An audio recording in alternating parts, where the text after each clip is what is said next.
Why are so many of us drawn to fear, binging on murder mysteries, seeking out the scariest trick-or-treat spots, or riding that terrifying roller coaster? In a world already filled with stress, why do we go out of our way to be scared? The answer lies in how fear triggers a cascade of chemical reactions in our brains, creating a rush of feelings. So let's dive into the psychology of why. For some, a dose of terror is just the thrill they crave. The anatomy of fear. Fear is an emotion, yes, but what's the mechanism behind it?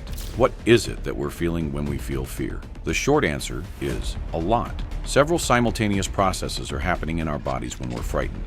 The amygdala, the part of your brain that triggers our fight or flight response, causes our adrenal glands to release two stress hormones, adrenaline and cortisol. The adrenaline triggers a rush of dopamine and endorphins. Our heart rate and blood pressure go up, which can leave us pale, cold, and clammy. We may even get goosebumps. Our pupils dilate so we can see what's threatening us more clearly. Your other senses are similarly heightened. Any physical process that doesn't help us survive in that moment, like digestion, for example, gets temporarily suspended. Fear is a full-body experience. So, while it's extremely rare to be scared to death, there's a good reason you have to sign waivers to enter so-called extreme haunted houses. Why do we like being scared? Number one, we know we're safe. According to psychologist Shavana Childs, PhD, the thing that distinguishes good fear from bad fear is our perception of safety.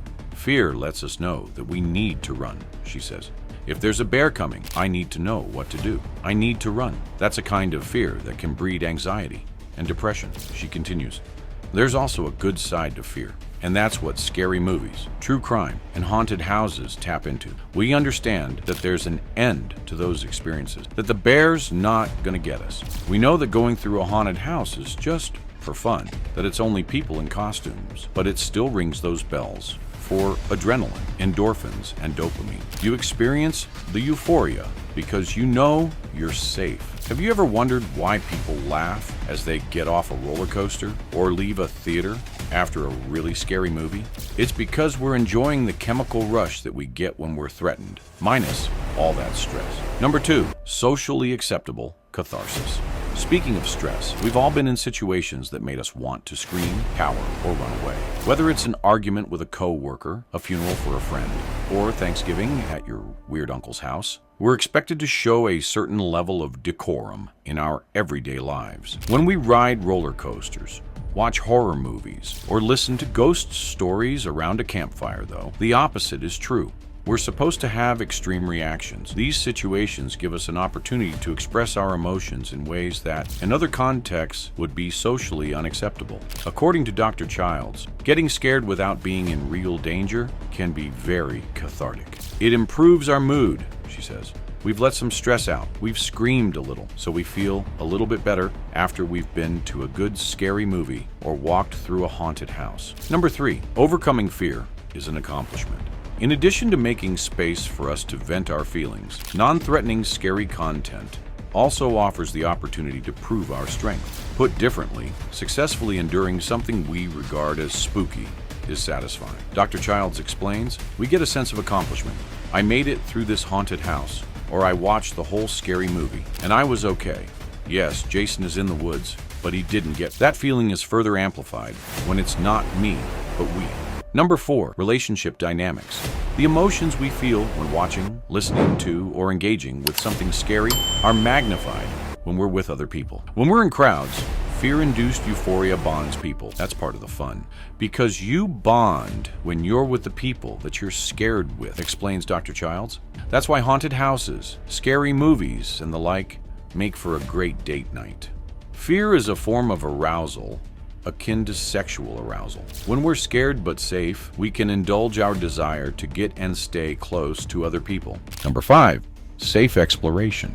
A steady diet of spooks does more than just impact us physically. It also helps us better understand and move through the world we live in. Most stories have some kind of lesson or moral attached to them. They also tend to reflect the historical moment in which we find ourselves and the challenges that attend it.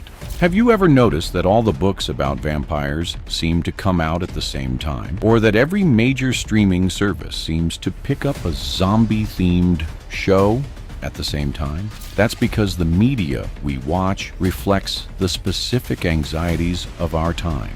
When we interact with these kinds of media, we're doing more than entertaining ourselves. We're holding up a mirror, teaching ourselves about the dangerous world we live in, and deciding how we want to navigate it. These stories are cautionary tales, Dr. Childs notes. They remind us to be careful about where you're going, to be aware of your surroundings, that not everybody who looks like a nice person is a nice person. It helps us to think through what we would do if we were in those types of situations. Number 6, transgression. Of course, not all scary stories invite us to identify with the victim. Some do exactly the opposite. They make us root for the bad guy. Have you ever been listening to a true crime podcast and thought to yourself, what an amateur? And before you know it, you're daydreaming about committing the perfect murder.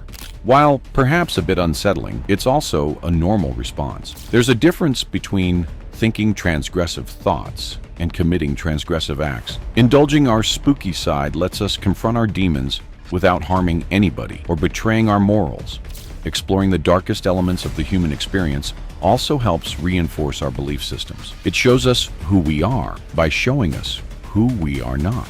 As Dr. Childs puts it, I don't want to be a serial killer, but I do want to know how a serial killer thinks. Was this a normal guy? John Wayne Gacy, Ted Bundy, all these real-life people that did horrific things, how did they get to that space?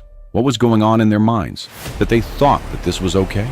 Number 7, preparation. Sometimes we engage with frightening material, not to understand who we are, but to feel prepared in the face of real challenges. In the early days of the COVID-19 lockdown, for example, the 1995 film Outbreak was one of the most popular films on Netflix in the United States. The film tells the fictional story of a small town gripped by a doomsday virus. It doesn't sound like escapism at first blush, but by the end of the film, spoiler alert, the heroes have cured the disease, punished the bad guys, and even rekindled a lost romance, all within a few days. Outbreak became a kind of immersion therapy, a way for Americans to get accustomed to the idea of a pandemic and to reassure ourselves that eventually everything was going to be okay. Number 8, death. Of course, everything can only be okay for so long.